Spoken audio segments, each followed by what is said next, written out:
You're listening to the House of Cards on the Big Patriot Radio Network. Locked and loaded. Let's go. Big Patriot Radio. Blues, news, country pop, and classic rock. Hey, good evening, everybody. Once again, this is Beaufort County's House of Cards. I'm Mike Covert. Glad to be here with you on another Thursday night. Big Thursday night here. Just got done watching. They're still going, I guess. Town of Hilton Head's City Council was meeting in a special meeting. We'll talk about that here in a little bit. Want to welcome everybody, whether you are on Facebook. We got two feeds going on Facebook right now.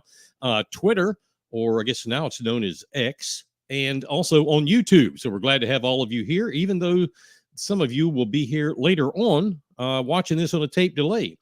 Don't forget, we have podcasts on Big Patriot Radio. That's right. We are also simulcasting on bigpatriotradio.com right now. Podcasts pretty much 5 nights a week, I believe it is. And we've got on Monday nights. What do we have Monday night? New America Movement. The New America Movement. David and Jordan Cox, excuse me, out of Easley. Their show is at 7 and 9 on Monday nights. Then on Wednesday nights, we have the number one show still to this day, and that's Corey Allen and the Overton Report at the 8 o'clock hour and the 9 o'clock hour. Sometimes his show goes over and under, so we just say the 8 o'clock hour and the 9 o'clock hour. Let's see, Thursday nights, we are simulcasting live again. This show is on bigpatriotradio.com. And Saturday night, 7 o'clock, we have Ann Ubellis. She's also known as the Radio Chickadee. And her show, rather, is the Southern Sense Radio. That's on at 7 o'clock. Again, bigpatriotradio.com. And then Sundays, also at 7 o'clock, it's our good friend Andrew Southwick and Culture Crossroads. And I believe we may be on there this week or next week. Not sure.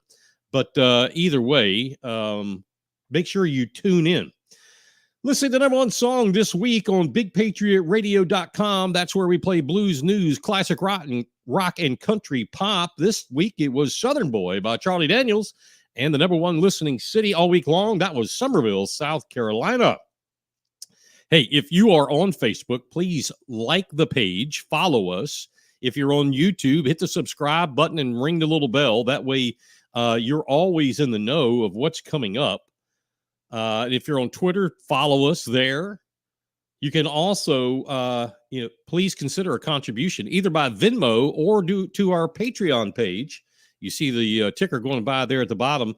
You can join our club at patreon.com. You can help us out at Venmo. You can send stars now through Facebook. These kind of donations is what helps continue to bring these shows and the guests and all. And I want to sincerely thank, and I don't do this enough, thank those folks that do contribute, help keeping this thing going. So it is very much appreciated and understated. So we thank you from the bottom of our hearts. Everything that rocks is right here. Right here. Let's rock. With Big Patriot Radio. That's what I'm talking about. And don't forget, give us your comments. We want customer feedback, as they call it. You're our customers. We want to hear back from you. We've already had couple folks sound off. Stacy Kirk, hello. Hey, how are you? And Shakim, I don't know if you're talking to me or somebody else. I think you may have been in another conversation. But hey, glad you're here with us. All right, before we get to our first topic, the town of Hilton Head, as I said, I was watching it for the last couple hours on and off with my regular job. They had a special meeting this afternoon to discuss whether or not, they were going to go forward with a yay vote or a nay vote on the municipal consent for the bridges and corridor work to and from Hilton Head and the mainland. And this subject has been going on since I was on council and probably before that. I know the Stony community, the Gullah community there, has had a plan in place from the town since 2003, and they've never done anything about it. But anyway, It's obvious after watching this and hearing the town council members speak. I think there's at least 4 that believe they either work for the Chamber of Commerce and or for Beaufort County. As one of the members, Mr. Steve Alfred, who I do not know, I've not met him, he put it this way. He said, quote, "This project, the bridge and the corridor, this project is not our project," he said.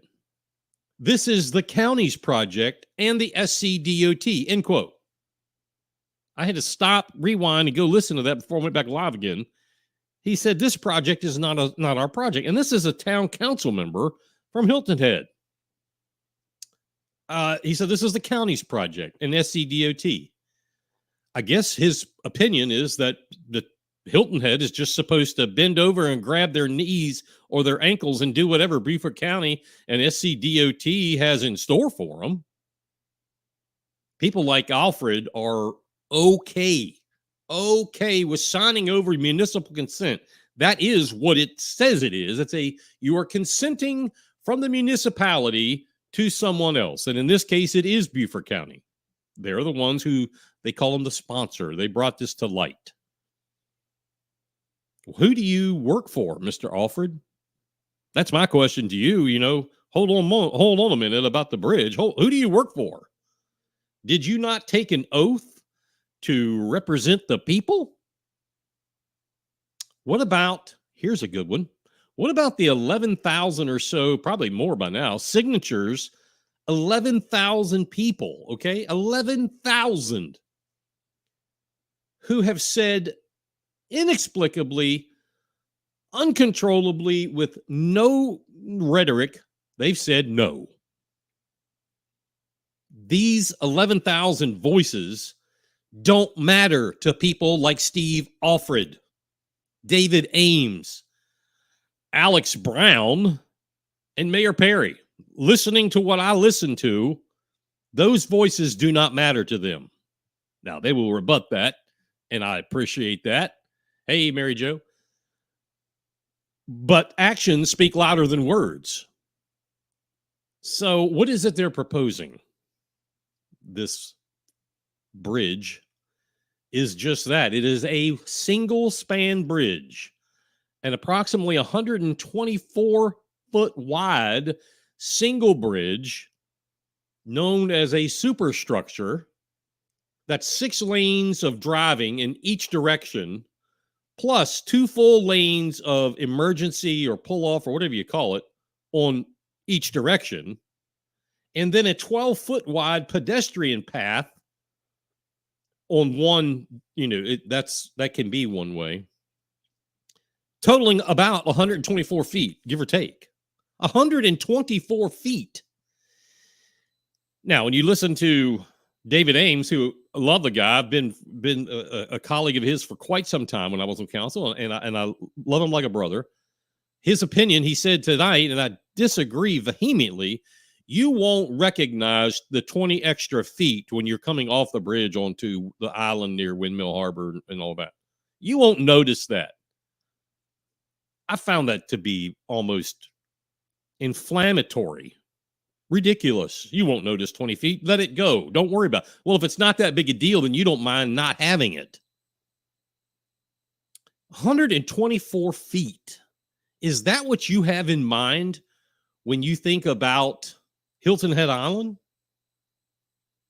124 feet of concrete. When I first thought about the bridge, years ago, I guess 7, 8 years ago now, I kind of depicted there would be, palm trees in the middle going to and fro the beach, from the beach. But no. So who should be the impetus of this bridge design? The resident of Hilton Head Island or the tourist? 11,000 signatures, at least, possibly more. 11,000 all said, we live here and we don't want that. We want two bridges, two smaller bridges. But at the end of the day, they've all said, everyone who has said no to this has agreed. It doesn't matter if it's 50 lanes wide. When you come off the bridge onto the island, it goes now from 3 to 2 or 4 to 2 or whatever it is. That would stay. You're still going to have a choke point. The bridge can be as big as you want, David and Alan and Alex. You have a choke point. That's the problem. Listen to the 11,000 people who told you no. Everything that rocks is right here. Right here.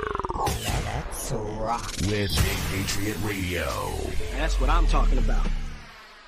All right, we'll move on to other things. Last weekend, Bluffton was the site of, I believe it was, the third annual Black Food Truck Festival. I think it was the third. Black Food Truck Festival. This was promoted by the Bluffton MLK Observance Committee, I believe, and maybe some other parties like the Black Equity folks and businesses. I'm really not sure. I've talked with several people who have asked since then, and you can quote this. The question has been, why is there a Black Food Truck Festival? Because if there was a white food truck festival, people would be up in arms about racism, end quote. And that's a solid point. That's a solid point. And I can see a couple of different angles to agree and to disagree. So I would suppose, let me first say this. I would suppose if the event marketers or the event organizers did it a little differently, worded it a little differently, marketed it a little differently, and handled it a little differently by people wanting to share the glorious tastes of traditional, quote, Black, unquote, food, commonly referred to as soul food, with the entire population, that would have been and would be a positive thing. Just like a, quote, Greek food truck festival, or maybe a, quote, Foods of Latin America food truck festival, so to speak, whatever. But to say a Black food truck festival, I can see, again, I see both positives and negatives. I think they did what we consider a piss poor job of advertising that. They needed to use a little bit of different terminology and call it a soul food truck festival or whatever you want to call it. I think their terminology and how they handled it is a little bit to be desired. But if it is meant to be, and I don't know, I know that no one will say this out in the open, but if it was meant to be a, quote, Black only type thing and marketed and handled that way, which is one of the angles that you can deduce from that, then that's completely inappropriate. Just as having a white food truck festival would be completely inappropriate if done the same way. Now, if there was Appalachian food truck festival, there is nothing inappropriate about that. If there was a Irish, I'm trying to think of things where you see what I'm saying. That's completely appropriate. Either way, I feel that the naming of the event is just asking for problems. The naming of the event. It was a poor job of naming. I have to ask, why do some people want to continue? And I put this in writing on all my platforms. I say this a lot. Why do some people still want to put labels on other people and things when same people struggled for decades removing labels? That's right. I said that. Why do some people put labels on other people's when said people have worked their ass off for decades to remove the label? There's no common sense to that. It just doesn't make any sense. There's a quote I want to share with you. Love to hear your feedback. And those people watching now or later, 5 minutes into my monologue so far, you're freaking out. If you're freaking out about now, this is especially for you. This pretty much explains my views and opinions on this controversy of continued dividing of race by several people in the Bluffton area. Here's the quote. Quote, I'm for truth, no matter who tells it. I'm for justice, no matter who it is against or for. I'm a human being, first and foremost. And as such, I'm for whomever and whatever benefits humanity as a whole. End quote. I hope you recorded that and play it back. Do you know who that quote is? Does anybody want to take a broad guess? Anyone? Who did I just read from? It will blow your mind if, more than likely, I don't know, some people may know this. Who did I just quote? I'm for truth, no matter who tells it. I'm for justice, no matter who it is for or against. I'm a human being, first and foremost. And as such, I'm for whomever and whatever benefits humanity as a whole. Who said that? That was from Malcolm X. Let that sink in for just a minute. Malcolm X said that. And those are my thoughts exactly. So this weekend, there was a young lady. I have her name from Facebook, and I don't know if it's her full name or she's got other names, but I'm just going to call her Ms. Huddleston Lane until I'm told otherwise. And again, I'm only using her name because she has already been public with this, and I have communicated with her. Ms. Huddleston Lane was attending the event this week and was helping a friend of hers named Johnny Red. Again, Johnny Red was named in the in the controversial thing, the texting and the whatever, Facebook. Anyway, Johnny Red he had a booth there at the Black Food Truck Festival, and he was selling his goods, whatever. I think it was food, but I'm not positive. Anyway, in return for her help, Miss Huddleston Lane obviously told Johnny, I'll help you. And he said, well, in return for your help, he said, you can put your earrings up in my space.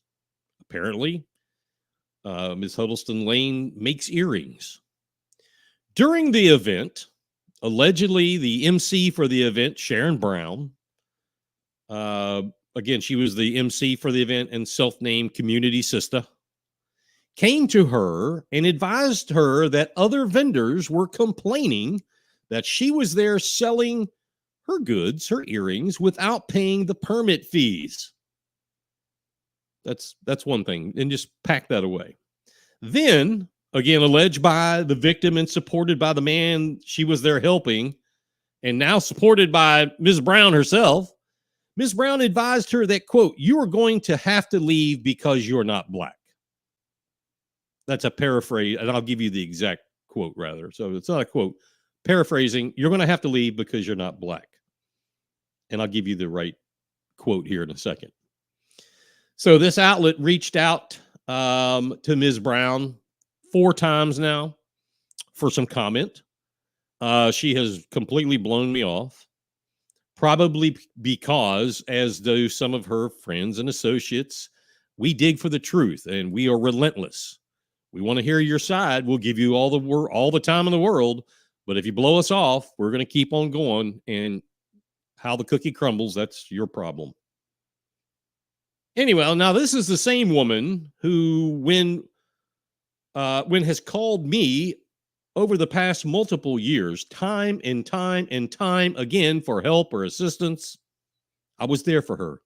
I will still be there for her. When she wanted to meet me at the ball fields over on the Parkway and complain about the town councilman in Bluffton, who heads up the committee, apparently owning that land, has done this and done that and didn't do this and didn't do that, and how money's being squandered, I was there. I was there to listen. I was there to walk with her. But this is obviously a one-way thing with her. I think they call those a one-way relationship. I get it. So anyway, Ms. Brown, Sharon Brown, finally made a public statement. This coming After the MLK Observance Committee made a statement, took it down, and put it back up. It's funny, as soon as it got taken down, I made a big blast about you chicken little, take down your, and all of a sudden the post comes back up. Anyway, their statement said this was completely about the lady in question, Ms. Huddleston Lane, not getting the permit, which I will show you in a second is all garbage. Everyone that has commented on all these posts, excuse me, in favor of or supporting the observance committee, if whoever they are, well, I know who they are. If they're the ones who put it on, the Black Equity, if they're the ones who put it on, Ms. Brown, whomever, they all only focus on Ms. Huddleston Lane did not buy a permit or did not pay her fees, so she had to go. That's not the point. Because as Ms. Huddleston Lane also said, and I agree with her, hey, if I violated something by not paying the fees, which she did, yeah, she should leave. Her guest, or she was the guest of Mr. Johnny Red, gave her the space. But that's not the point. That's not the point. So I want to put up a photo. I want to show you exactly what we saw. And let's put this up here. Let me minimize this. And boom. And boom. I'm not sure if I got that up there or not.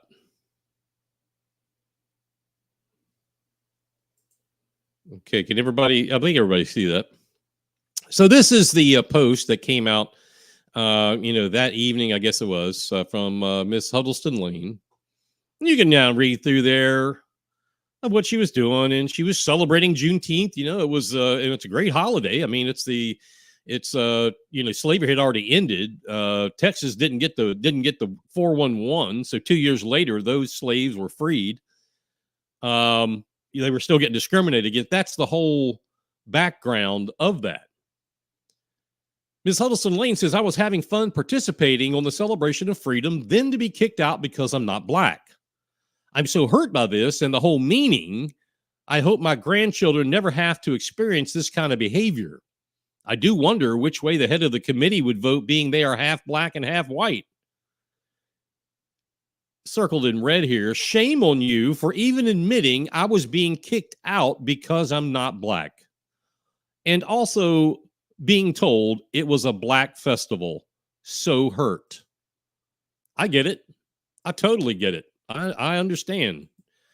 So let's put up what Ms. Brown had to say after reading all this. Let's go here. And we'll go here. So Ms. Brown puts this post up. She says, Bluffton Juneteenth celebration was just that, a celebration of freedom, liberty, and opportunity.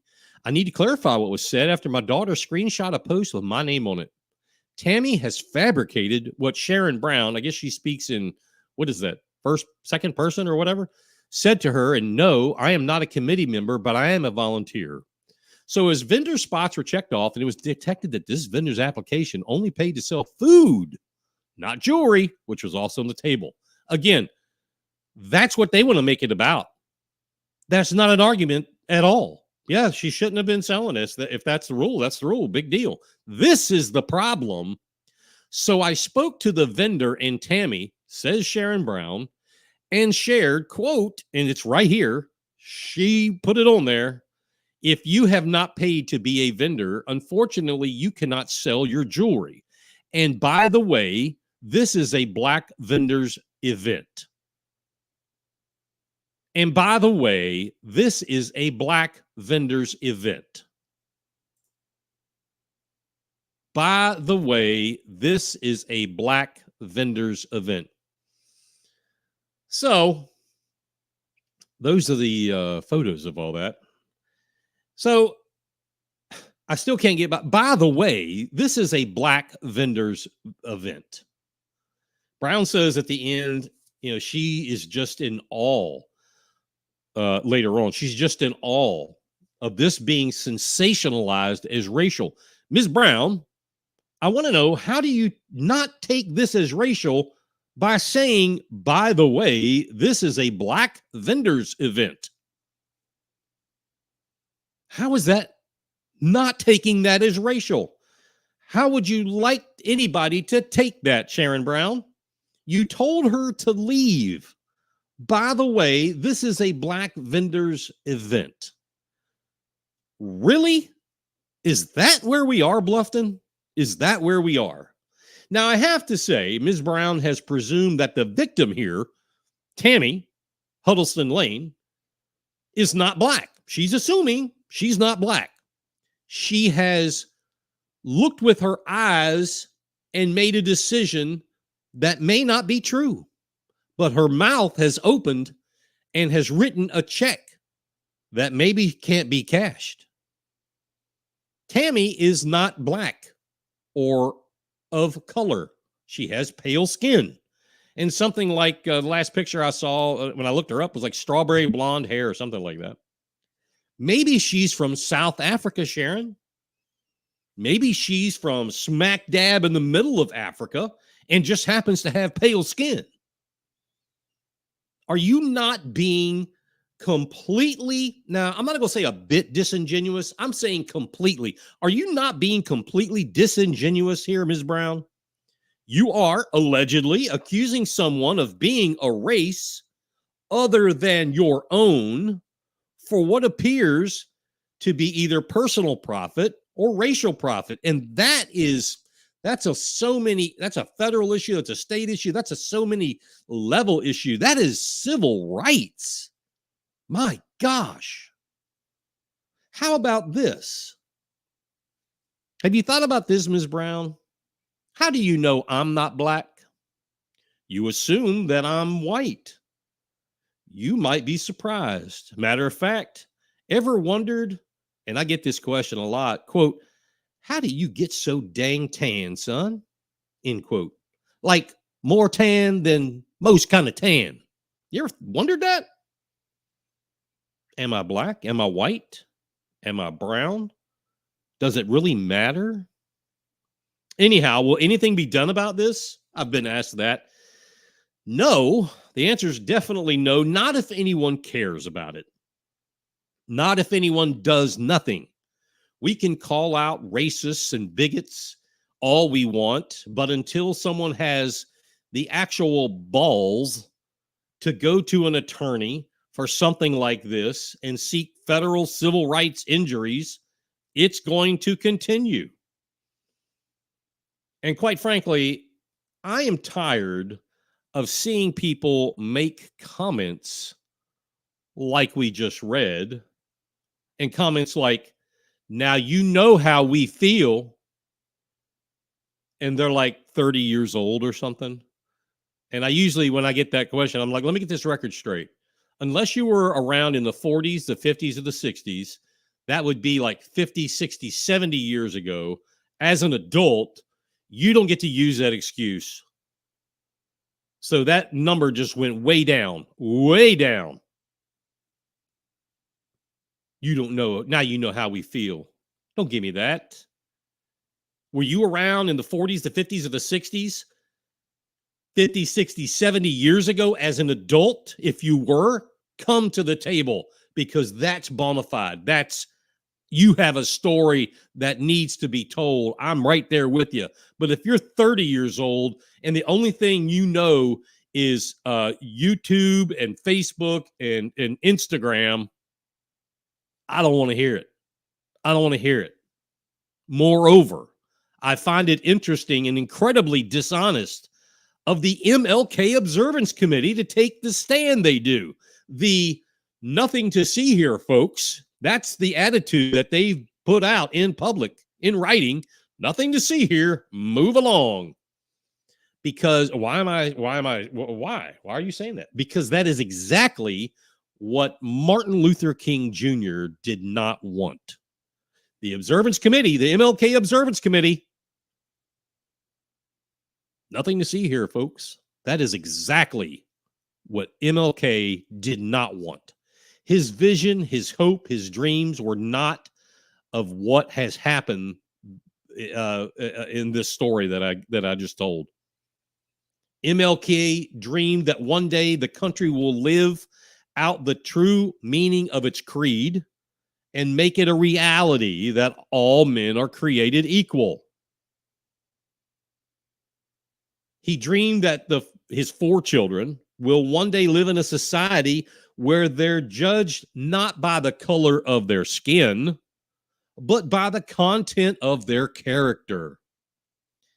Tammy, in this story, has been allegedly judged by the color of her skin because, by the way, this is a black-only event, and Tammy has pale skin.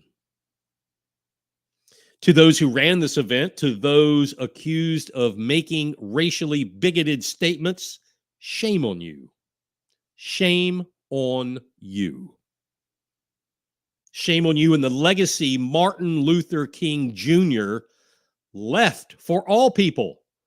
Black, brown, white, green, red, fat, skinny, tall, short, smart, stupid. All people. Martin Luther King, all people. Shame on you. Shame on you. Shame on you for doing exactly the opposite that Martin Luther King Jr. would have done. Shame on you. All the wickedness and filth this world has to offer. Yeah! Rock music that shatters your bones. Big Patriot Radio. That's some serious rock. And you're responsible. All right. It's 35 minutes past the hour. Corey Chumney. As long as the town continues to stand by this behavior, nothing will change. That's correct. And speaking of the town, I checked with someone today.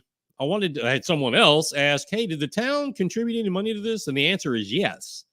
The town has contributed money to Black Equity, to MLK, to the Black Food Truck Festival.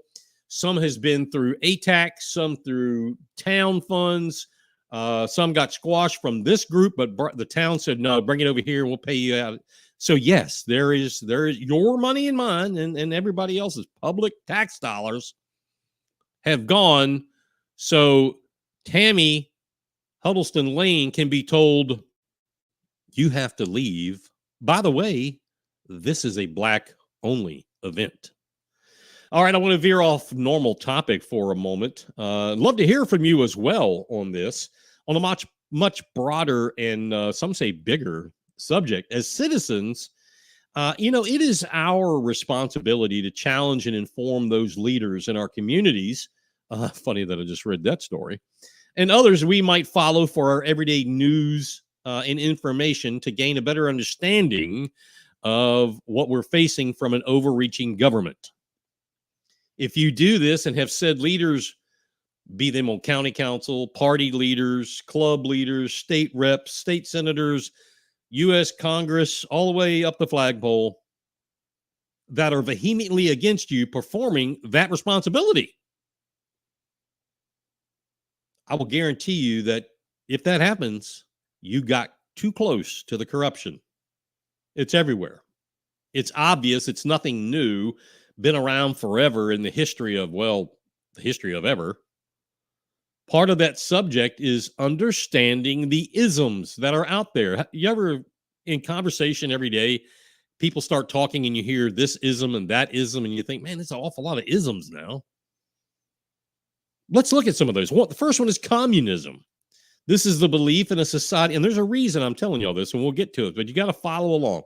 Communism is the belief in a society without different social classes in which methods of production are owned and controlled by all of its members, who work as much as they can and receive what they only need, or a social and political system that's based on this belief.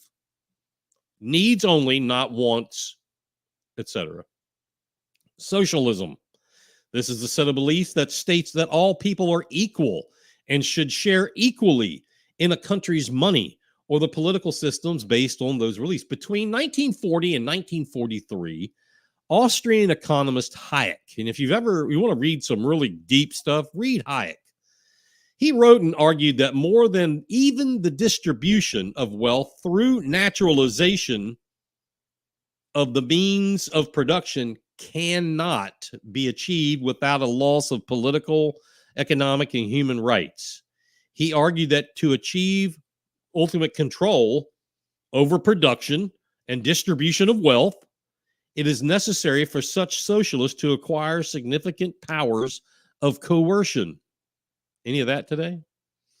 Hayek argues that the road to socialism leads society to totalitarian.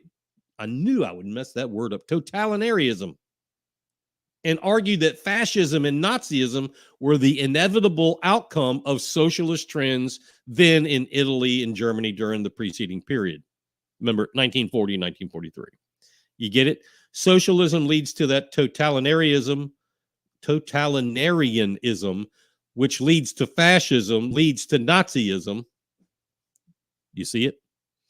Capitalism, an economic and political system which property, business, and industry are controlled by private owners rather than by the state, as we just mentioned, with the purpose of making a profit. Fascism, a nationalistic and anti-communist system of government that, like of Italy from 1922 to 1943 or so, where all aspects of society are controlled by the state and all criticism and opposition is completely suppressed. Fascism rejects the notion that violence is intrinsically bad and supports imperialism, political violence, and war to support the state's goals. Fascists usually advocate for one-party system that forbids all opposition parties. Fascism opposes Marxism, anarchism, democracy, pluralism, liberalism, socialism, and requires extreme control over public and private life. All the isms they're against. Judy France, hey there, glad to see you on the show. She writes in, they did her so very wrong. She should have been thrown out. Shame on these people. Grew up with Tammy. Glad to have you on the show. Yeah, she doesn't seem to be that. I agree with you from what little I know.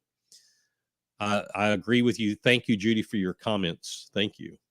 Marxism, a social and political and economic philosophy that examines the effect of capitalism on labor, productivity, and economic development, and argues for a worker revolution to overturn capitalism in favor of communism. That's like the union getting involved, and the win for the union is to go communist by definition.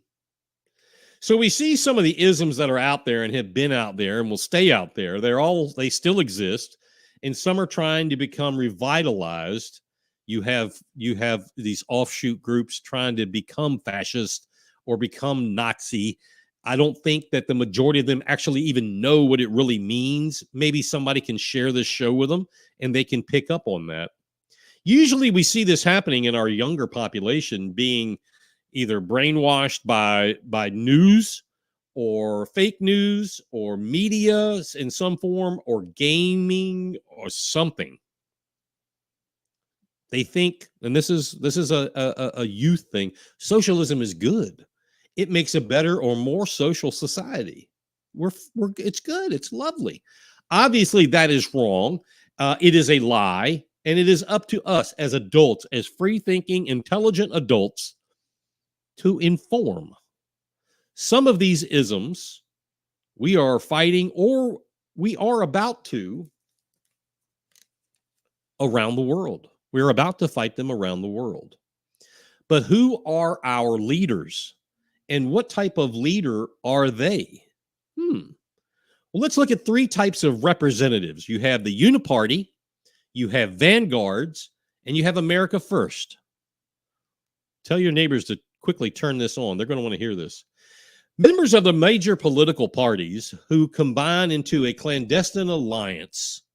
You got a couple Republicans over here and a couple of Democrats over here and a couple of this and a couple of that and a couple of this. You get it. That is uniparty representatives. They reserve partial loyalty towards selective causes to advance a country politically along the path of socialism, which leads to communism. History shows us that socialism leads to communism. The Uniparty, they may not have this goal in mind, but the efforts that the Uniparty representatives go through will result in socialism. Members of this Uniparty are usually supported passively or actively by foreign state actors or non-state actors who seek a communist global system. What's that? I'm talking about the World Health Organization, the World Economic Forum, New World Order, etc. Now, a Vanguard Party representative is a political party member who knowingly or unknowingly prepares the political environment in the very early part of a mass action political movement and that of a revolution. In the habitual or established practice of political science, the concept of the Vanguard Party, and you hear about this if you dig in deep, the Vanguard Party is composed of professional revolutionaries that who seek consolidation of all the parties into a single party.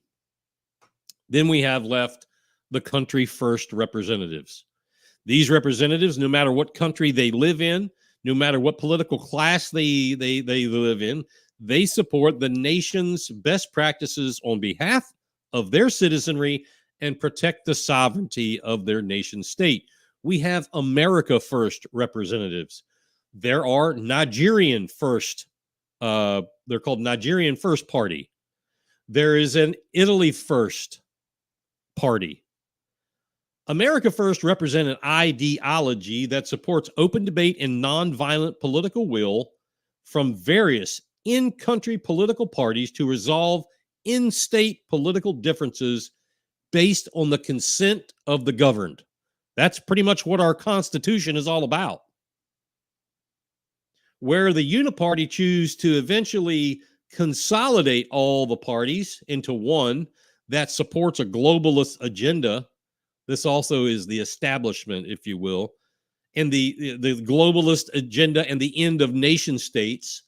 Country First desires multiple parties, so as long as the political party does not support actions that lead to the demise of the nation state that they represent.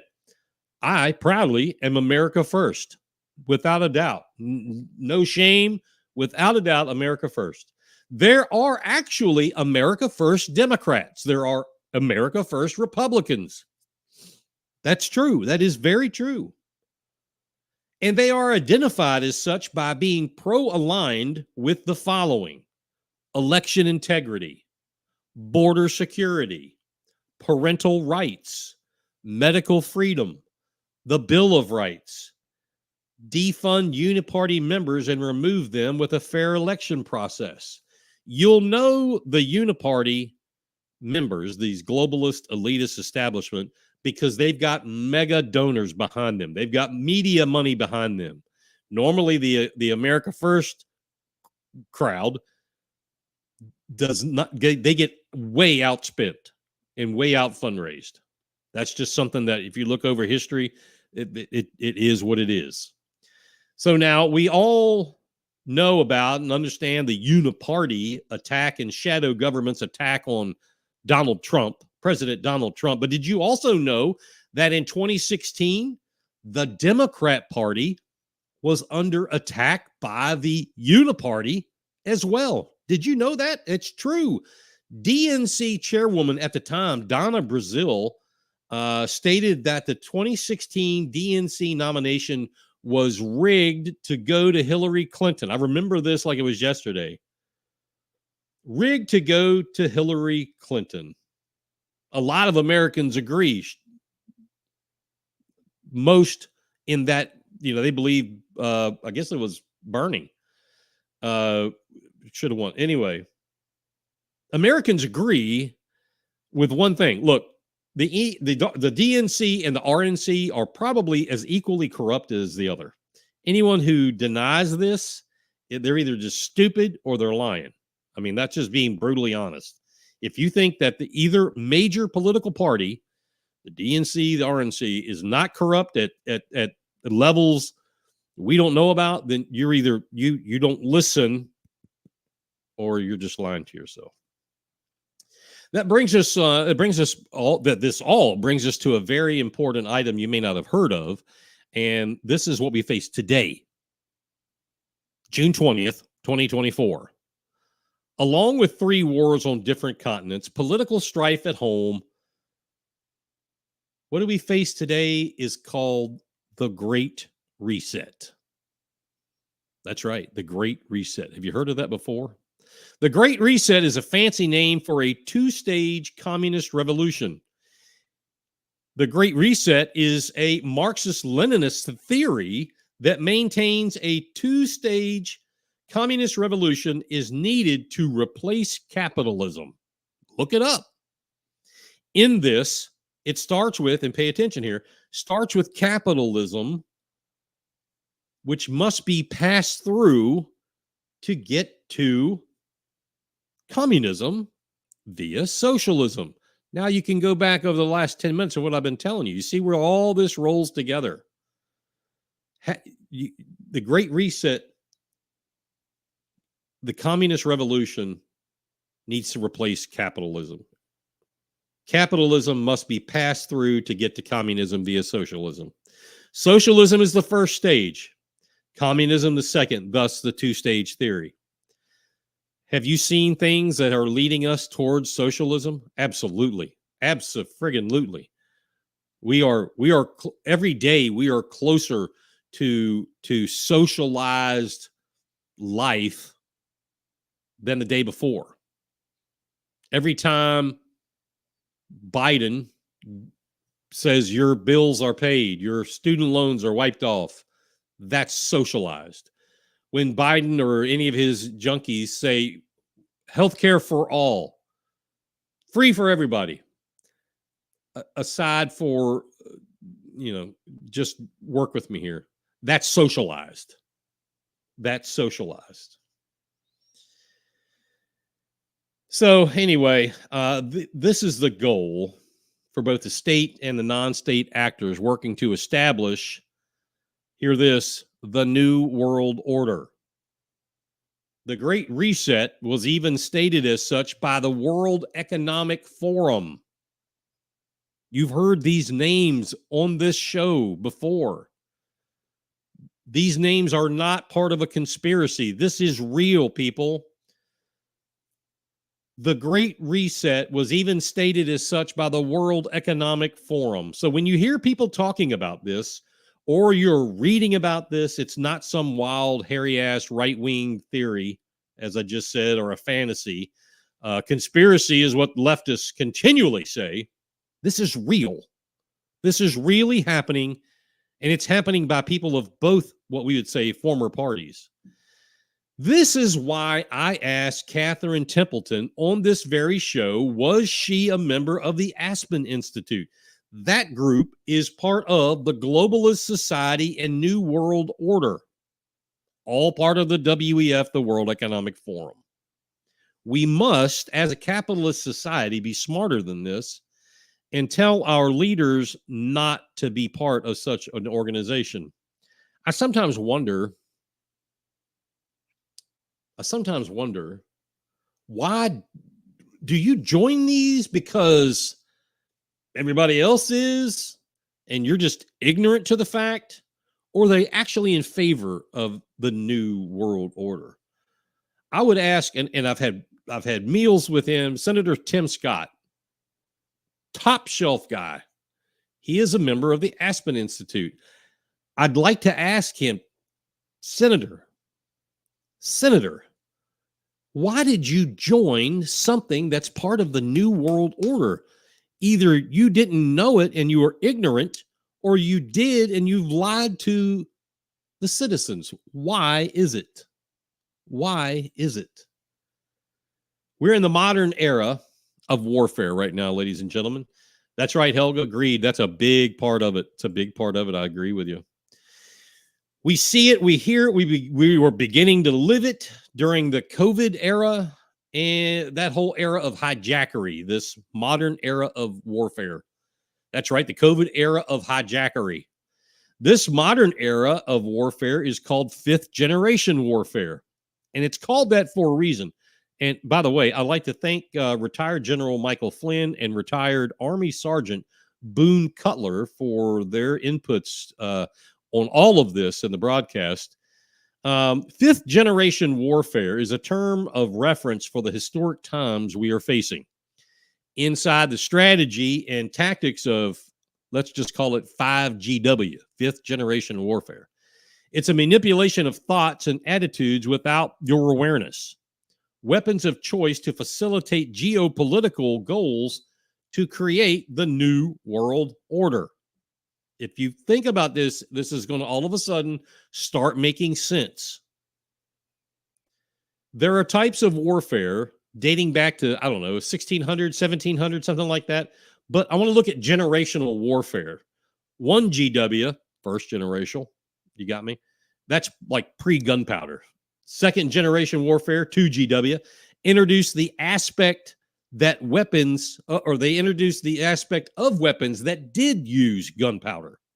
3GW, well, that incorporated flying planes, flying machines, tanks, trench warfare, rockets, long-range artillery. That was 3GW. Fourth generational warfare introduced the atomic and nuclear age weapons. That's when I came along, was fourth generation. State and non-state actors began in this time period. Terrorists began in this era. And now we have 5GW, fifth generation warfare.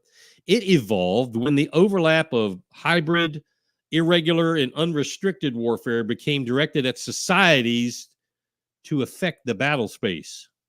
This is what's dangerous about artificial intelligence. This is where PSYOP, target audience, PSYACT, got introduced to us. Look at those terms. Look up those terms. PSYOP, PSYACT, and target audience. We'll talk more about those in another episode. I like you look it up so you're in tune with it. Anyway, but we're going to do that to be mindful.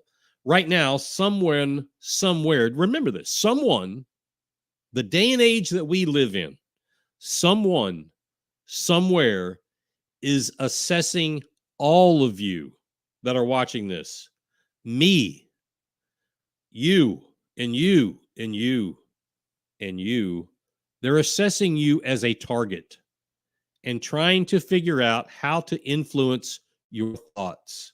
This is done through our social media posts, social media replies, our online purchasing, phone call data, and much, much more. That's right.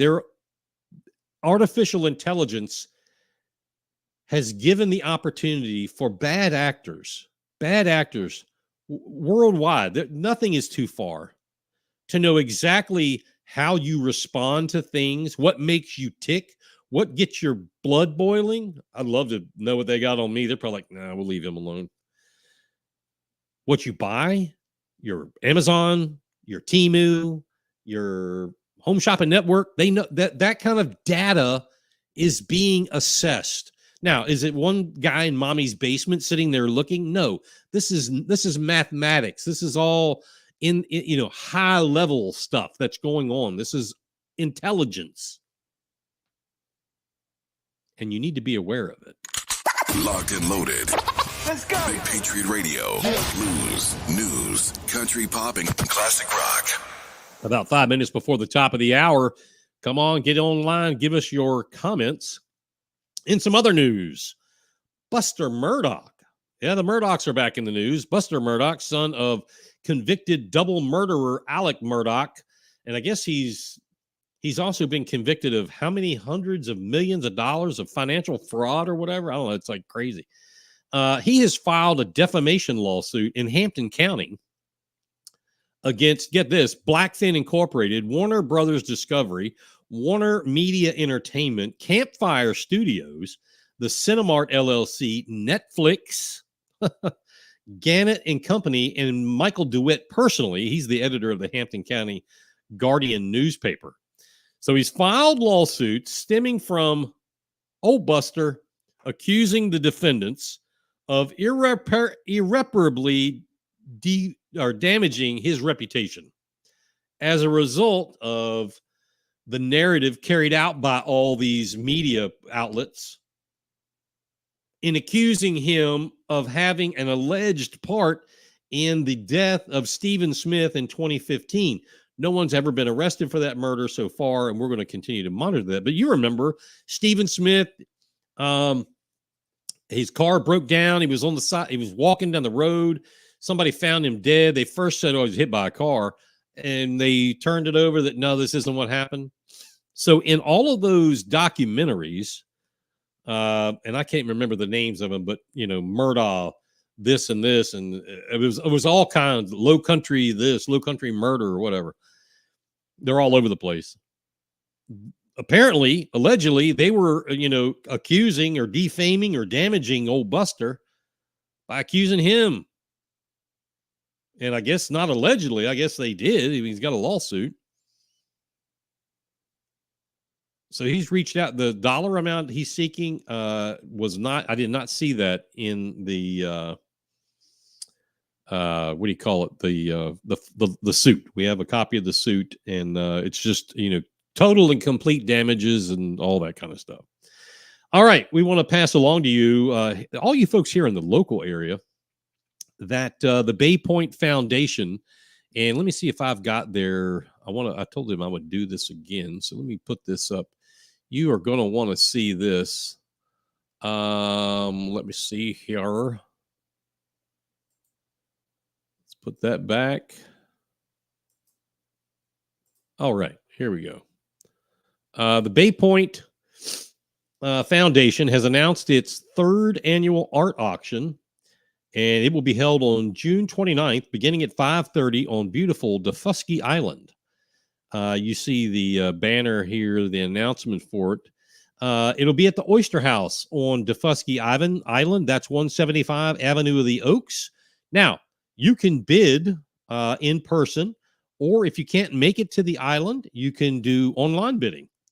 The online information, as well as all of the other information, I probably have a list of what's going to go on and all that, and the stuff for auction, can be found at BayPointIslandFoundation.com. BayPointIslandFoundation.com. And you can also, if you don't have a boat, and you need to get transportation, you can also arrange that at BayPointIslandFoundation.com. Admission to the event is $25. It includes drinks and hors d'oeuvres. Like I said last week, count me in. Drinks and hors d'oeuvres. Now, proceeds, this is kind of cool. Proceeds from this event are going to benefit one of three things that you choose from. It's your choice based on your whatever you bid and you win. The Living Shoreline Initiative, the Bay Point Island Foundation General Fund, or the Defusky Island School District. You can choose where you want your money to go. Let's just say they had a dolphin tour and you won the bid at $150. With that $150, you can tell them, hey, I want that to go to, the Defusky Island School District, or I want it to go to the Living Shoreline Initiative, whatever. And you win something else. You win a carriage ride downtown Savannah for $200, and you want that to go somewhere else. You can do all that. Guests may select where their dollars can go. Check them out. It's going to be a good time, a great time for everyone. That is BayPointIslandFoundation.com. Definitely check that out. All right. Thank you to everyone for always tuning in. Had a lot of folks on here tonight. We appreciate your time with us. Hopefully, you're going to go to our Patreon.com page. You see that scrolling below, or to the Venmo, and help us out. Any kind of contribution is greatly appreciated, and it helps keep this thing going. I encourage everyone to pay attention directly. And I say this all the time, but I mean it more and more every week.